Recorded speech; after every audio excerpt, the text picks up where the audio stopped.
So today in class, what we're going to be doing is we're going to be talking about something called manifest destiny. Manifest destiny is basically the phrase, the idea that the American government had in the 1800s that was their reason for a lot of things that happened to American Indians.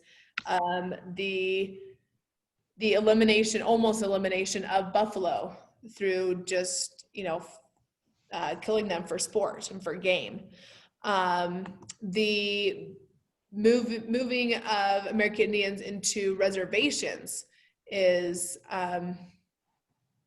from that as well. So, all the stuff that happened to American Indians, massacres and battles and reservations and the buffalo, all of that happened because of manifest destiny. So this is a huge concept that we're going to cover today, and it explains why the government did things that it did in the 1800s. And the things that it did in the 1800s, we're going to be talking about those. We're going to talk about some of the massacres and battles and some things that have happened to American Indians in the 1800s. But first, we got to talk about why. Okay. So first, I'm going to explain some context. I'm going to use my map. Okay.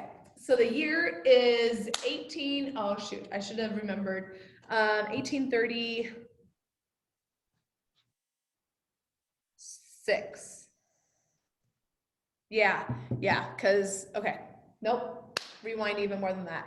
1830, I don't know, 1830s, okay? I don't care about the exact dates. So obviously, because I don't even remember them, I would figure it out, but that's what the internet is for. So 1830, early 1830s. The USA was basically this,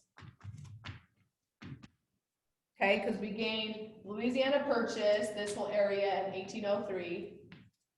And so this was basically the boundary right here of the United States. I know you probably can't see that too well, but you can at least see where my line went. Yeah. So that was the boundary of the United States. So some people in the United States, they moved down to Texas, even though it was Mexican territory at the time. Mexico had laid claim on it. So this was Mexico area at the time. They claimed it, and they started living there, ranching, farming, and they started to not like the way that the Mexican government was running things. They were used to the American government. They were used to freedom and being allowed to choose, make your own choices, not having a government telling you what to do all the time. Okay, they were used to that. They loved it. I mean, who would want to go from pretty darn good freedom to being controlled? Like, nobody would want that, right? So when they moved down here to Texas and they started, having this very controlling Mexican government telling them a lot of things that they weren't used to being told, they thought, okay, enough of this. We're declaring independence. We don't want to be Mexicans anymore. So they declared independence and they became the Republic of Texas, independent country. Then a couple of years later, they were annexed or became part of the US. So I'm going to erase the little line right there. Now, this is the US, okay? Basically this area plus Texas. Mexico was furious, as you can imagine. They were furious. They're like, you just came and took my land from me. You moved, your people moved in. They rebelled. They asked for your help. They got your help. And now you just took my land away. So they were furious. So that spurred the Mexican-American War. And the war ended in 1838, where the prize that we got from winning the war, because Mexico's weapons they weren't near as good as ours were. So, they lost. Very easily they lost. So now this is not Mexico anymore. And there's no boundary. Now we have all 48 states that are here. Okay, Hawaii and Alaska are not in the picture yet. So we have all the way to California. Okay, so once we get all that land, this is when colonists, or not colonists, we're not colonists anymore, we're Americans at that point, decided, okay, let's move on over. And this starts westward expansion where people start moving. So in 1845, there was a columnist named John L. Sullivan, and he talks about something called manifest destiny. Now that's our topic of today, is manifest destiny is the reason why all the bad things that happened to American Indians in the 1800s, especially the second half of the 1800s, which was the worst part of it, why that all happened. Okay, so to do so, we're going to do a reading, and I'm going to have you, you're going to split your screen, and let me know if you don't remember how to do that. But you're going to split your screen, and you're going to go to today's date, Tuesday the 23rd, and click on Manifest Destiny Poster. Okay, so you're going to click on this one. It has a little cowboy and a crayon because cowboys in the West. There's not an emoji of American Indian. So, you know, had to find something to show about, you know, them coming over, all the cowboys coming over here. And the crayon because it's a poster. So Manifest Destiny Poster. So you're going to click on that, and then we're going to read this document that's right here. Okay. All right. So what we'll do is we'll just take turns, me and you, because, you know, we don't have a class to like split it. So let's see. I want to make sure that I get the long one, because then you don't have to get the long one. Let's see. Me, you, me. Okay. All right. I'll read the first one. So you'll read 2 sections and I'll read 3. Oh man, you didn't even get the 2. No, wait. 1, 2, 3, 4. Oh, okay. Never mind. There's 4. So actually, I'm going to have you go first, actually. And do, so what you're going to do is you're going to read that first section. In a second, you're going to read that first section, and then I'll read the next section, and so on and so forth. But before you read, I'm going to do the top part. So John L. Sullivan, he's a newspaper editor, and he's describing America's manifest destiny. So it says, newspaper editor John L. Sullivan first coined the phrase. Do you know what coin means? Like when you coin a phrase, do you know what that means? A little bit. It's like when you created it, like on Mean Girls when she tried to coin the word fetch. You know, just like creating a meaning for this word or phrase. That's basically what coining means. So he coined the phrase manifest destiny in an 1845 editorial wherein, hey, how are you? I'm glad that you were here right before we got started with the big important stuff. We are in the assignment for today called Manifest Destiny Poster. We're going to do the reading on there. So if you could go to that real quick, and we're going to take turns reading out loud sections of this, but I'm going to talk about the top part, and we're going to first figure out what manifest destiny is, because it'll help us understand the reading here. So he argued that it was America's manifest destiny to overspread the continent allotted by Providence for the free development of our yearly multiplying millions. Here he describes the reasons he believes white Americans are so exceptional. So let's break down what he just said, what that whole top part was about.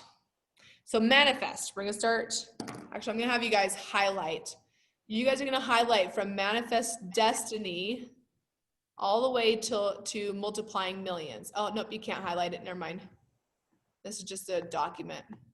Never mind, in class we highlighted it. So you guys can't. So I'm going to highlight what we're talking about on mine so that you can switch over to Zoom and see what we're talking about. This is the definition of manifest destiny, what it's talking about. So let's break down this definition and figure out what the heck it's trying to say. So to manifest, do you guys know what manifest means? When something manifests itself, or you manifest something?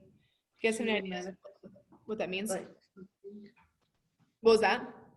To manifest something, But what does that mean? like to have something that you make or do. Right. Okay. So when you manifest, it's like it's created, right? It's made. Okay. If something is manifested, that means it's established. Destiny. What does destiny mean? Let's have Kylinda. We'll go back and forth, see if you guys can guess these words. Kylinda, what does destiny mean?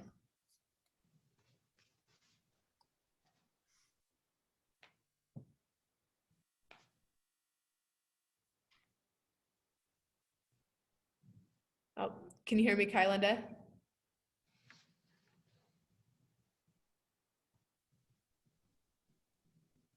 Oh, I see your mic moving as if you're talking, but I didn't hear anything.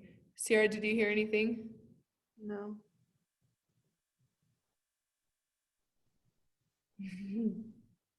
We might have to have you chat.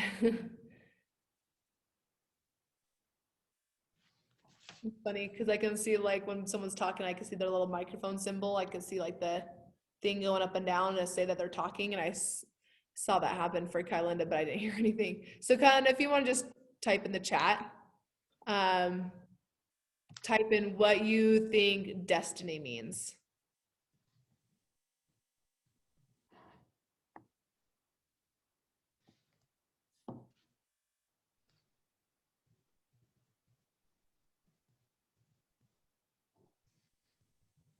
I wonder if she can even hear me.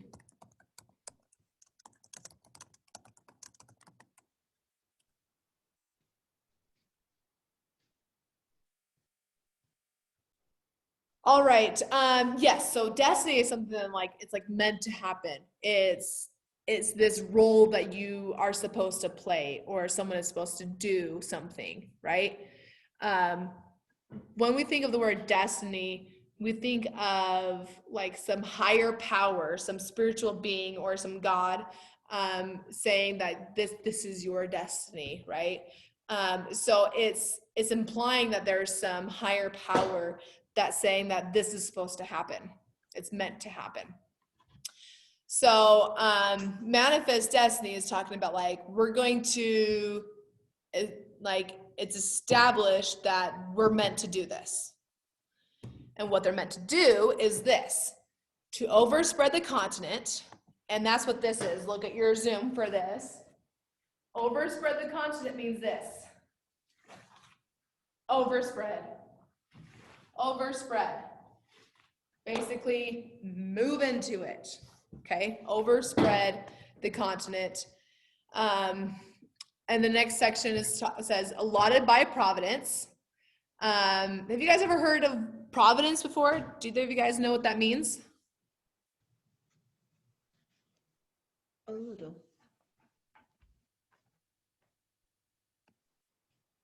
There we go. So Providence is like another word for God in a way. Like it's not God, but it's how I explain this.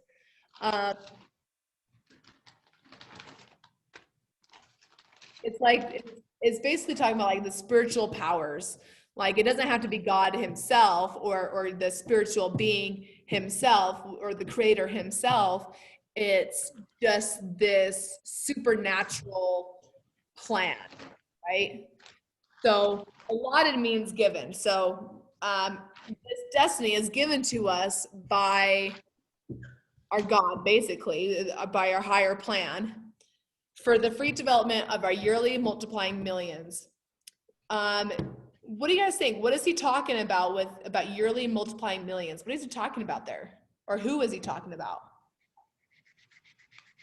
The U.S. But what in the U.S.? People. Yes, people. Yearly multiplying millions of people. So, to rephrase it, manifest destiny means that God gave us this destiny to spread over the continent for our millions of people that we're going to have in our country, or for the free development means like free, like You don't have to pay for it. People are free here. They're not going to be slaves, even though we did have slaves at the time still for another 20 years.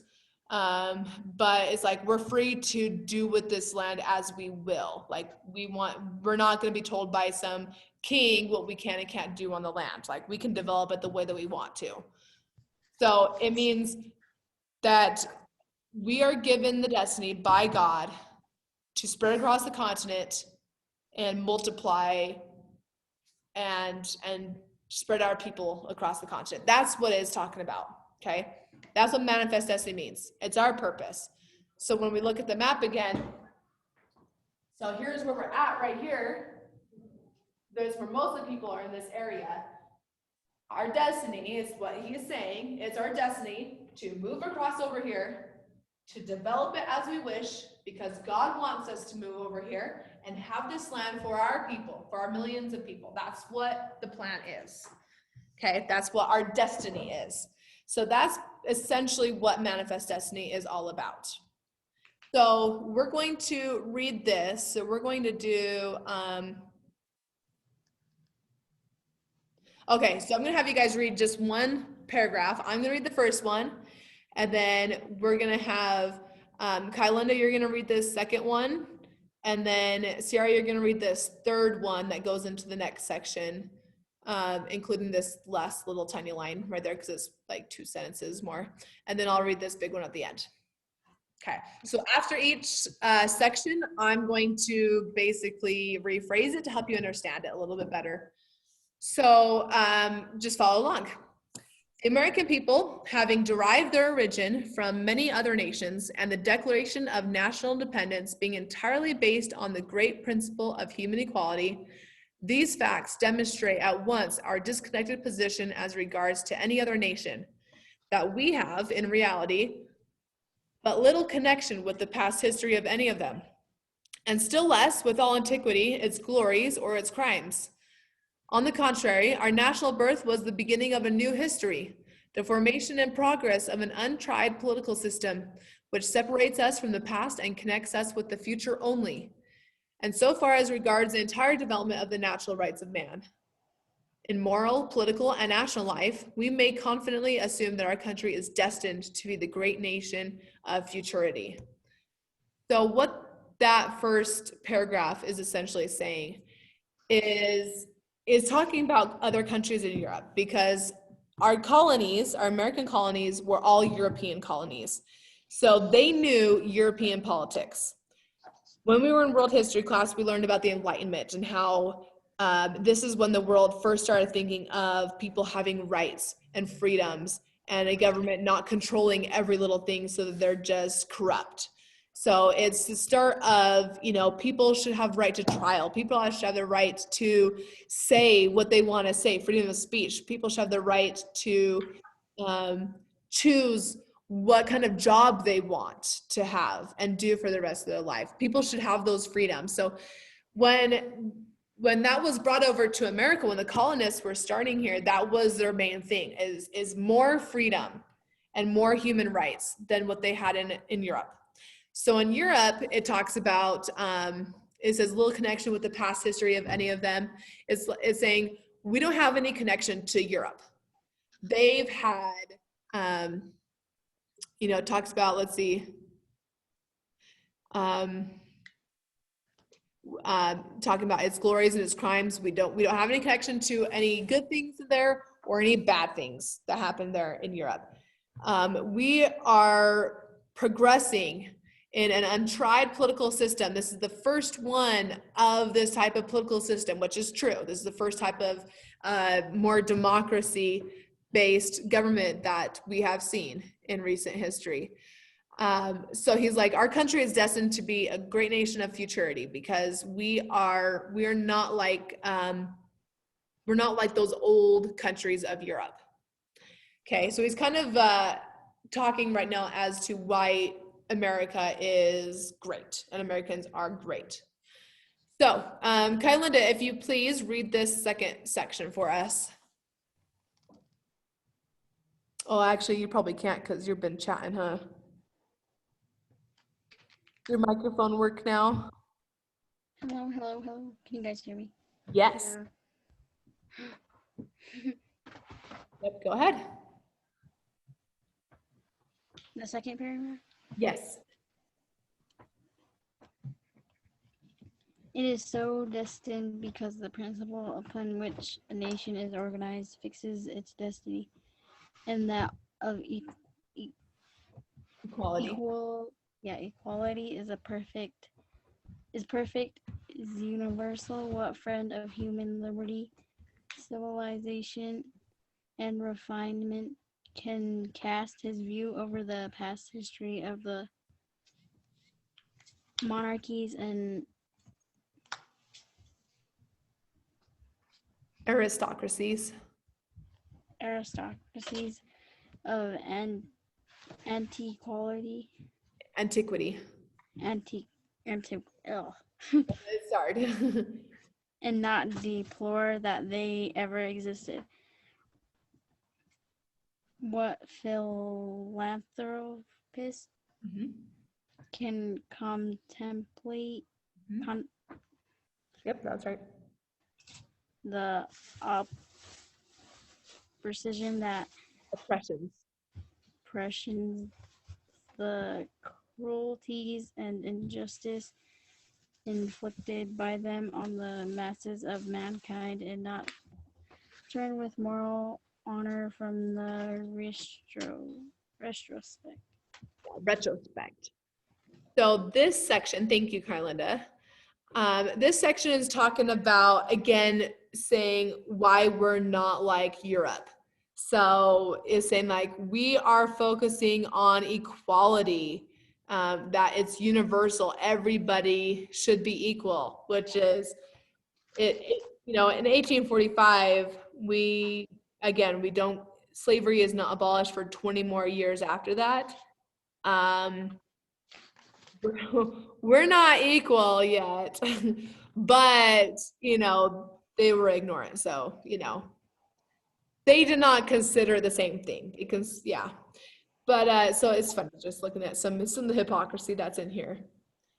But of the people who were considered not property, they would be equal. Then he said, then they're going like, we're a friend of human liberty, of refinement and good civilization. And he said, we don't have the monarchies and aristocracies. We don't have the kingdoms and the rich people controlling everything like Europe does. And then he says, like, how can you not look at all the cruelties and the injustice that these European countries did and not just be horrified from knowing that they did that. So he's basically saying like, we don't have monarchies or aristocracies. We're the people of liberty and freedom and civilization and equality. We don't do these injustices. We don't do these cruelties like Europe does. That's kind of what he's essentially saying there. So Sierra, go ahead and read that third section, please. Okay. America is destined for better deeds. It is our paralleled glory that we have no reminiscence of battlefields, but in defense of humanity, of the oppressed, of all nations, of the rights of conscience, thus rights of personal enfranchises, Enfranchisement. enfranchisement. Our annuals describe no scenes of horrid carnage, where men were led on by hundreds of thousands to slay one another, dupes and victims to emperors, kings, nobles, demons in human form called heroes. We had patriots to Patriot. defend patriots to defend our home, our liberties, but no aspirants to crowns or thrones, nor have American people ever suffered themselves to be led by wicked ambition to depopulate the land, to spread desolation far and wide, that a human being might be placed on a seat of supremacy. We are the nation of human progress, and what can set limits to our onward march. Providence is with us, and no earthly power can. Okay, thank you. So he continues by kind of describing some of the evil or bad things that Europe history has been known for. Kings and emperors who just conquer, who just kill for power. They kill by the thousands for power. People who only just want to be kingdoms, so their wicked ambitions are leading them to go and just wipe people out and just try to be more important and more powerful than each other. He's like, no, we have patriots. We're defending our homes and our freedoms. We're not trying to get to have try to be kings or anything. We don't do these horrible things that European history is all full of. No, we're the nation of human progress. We and moving forward. And he said, what can set limits? What can stop this march forward? Well, no earthly power can, only providence, basically can. He says only unearthly power can, basically only God would be able to stop it, and providence is with us. So there's nothing to stop our march forward for, our future progress.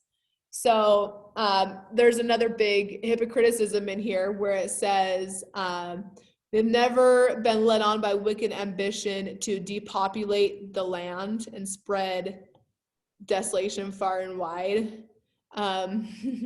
That's basically what the U.S. government did to Native Americans. Didn't succeed, but they gave it a pretty darn good shot. So I think it's just funny how he uses that as an example here. However, to give us a little bit of credit, give the government a little bit of credit, we don't have we didn't at this time. We did not have the history of just killing just to kill and forcing just taking lands. We didn't really have a lot of history of that like Europe did. Like we had some instances when the colonists were first starting and when they were forcing land away from Native Americans. But because it wasn't that long of a time period of doing that, it doesn't compare to Europe that much, because Europe has a way, way, way, way longer history that is worse than what colonists did to American Indians. So it's worse and longer. So he's like, we don't do stuff like that. But there is, like I said, a little bit of hypocrisy because they did do that. Not as bad as Europe did, but they did do that. So then he's like, yeah, nobody can stop us because God's on our side. So I'll read that last section. Yes, we are the nation of progress, of individual freedom, of universal enfranchisement, which means like freedom and being able to choose, vote, choose what government you have. Equality of rights is the signature of our union of states, the grand exemplar of the correlative equality of individuals. And while truth sheds its effulgence, we cannot retrograde without dissolving the one and subverting the other. So he's like, we're a good, like we unified together and we are striving for freedom and progress. And that's what we're known for, is what he just said, basically.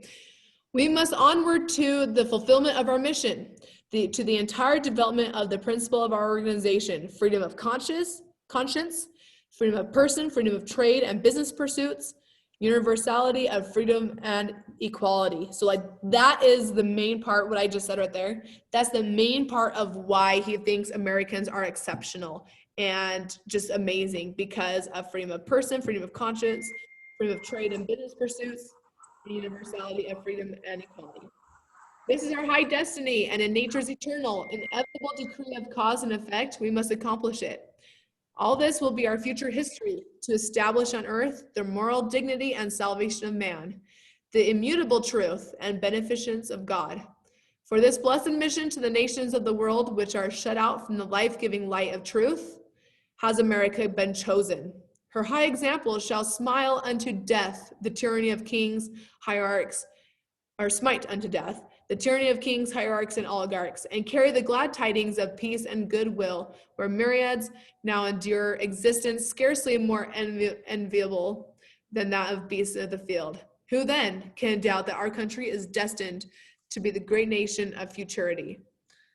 So that last half, he's basically saying, like, we give light. We are the example. It's our mission to defeat tyrannical kings and to get rid of these hierarchs and all these leaders who have too much power. And we are going to carry glad tidings of peace and goodwill to places that people live barely better than animals. So he's like, this is our goal. This is our mission. Like, we have to bring freedom and light and amazingness and awesomeness. If if they talked like that, I'm pretty darn sure this guy would say those things. I'm going to translate it into 21st century English. We're awesome. That's basically what he's saying. And he said, like, this is our reason. This is our reason why we are blessed. It is our mission. Who's going to say that we shouldn't be the ones to do it? He's like, we should be the ones to lead the world into the future, into progress, into equality and freedom and goodness, because we have the best track record at it than anybody else. Everybody else has got this history of crap that they do, and we don't. So who best to, lead us into all these good things of the future? So manifest destiny, I mean, that gives us a really good example, really good,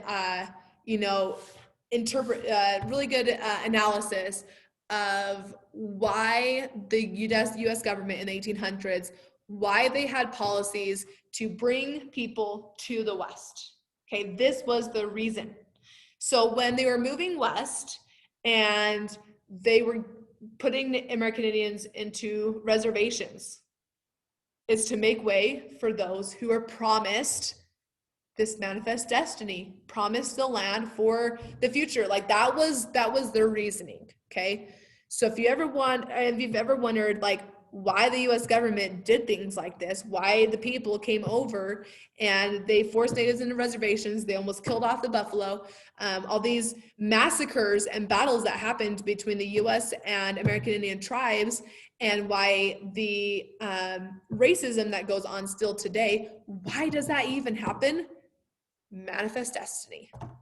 That's what caused it all, is this belief that God has this plan for me. God has this plan for me. I'm going to overtake the country and all of my people are going to stay there. And, it's destined for us because we're freedom. We're light. We're the best kind of country out there. So if anybody should do it, it's going to be us, because we're the best country. We're the most freedom loving and most forward and progressive country there is out there. So that is what manifest destiny is all about. Okay. So, and the reason why I wanted to definitely share that with you guys is, like I said, because this was this is what caused, you can see half my head. This is the cause of all of the things, all the policies that we had in the 1800s. Okay. So I'm going to show you guys, this is a drawing right here. So if you've been splitting your screen, jump back to your Zoom screen so you can see this now.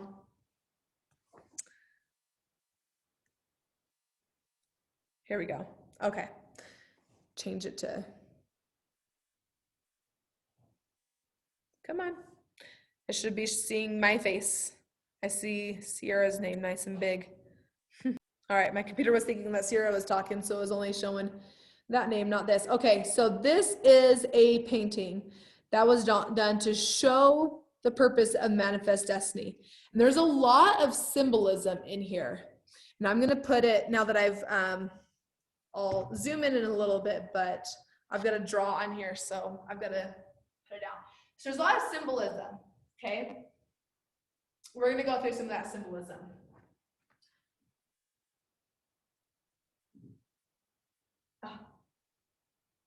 No.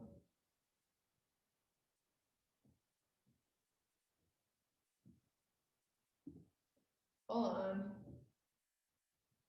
There we go. I didn't want that thing up. Okay, so a lot of symbolism behind this. So we first got right here. I mean, there's a lot. I'm just gonna circle some of them.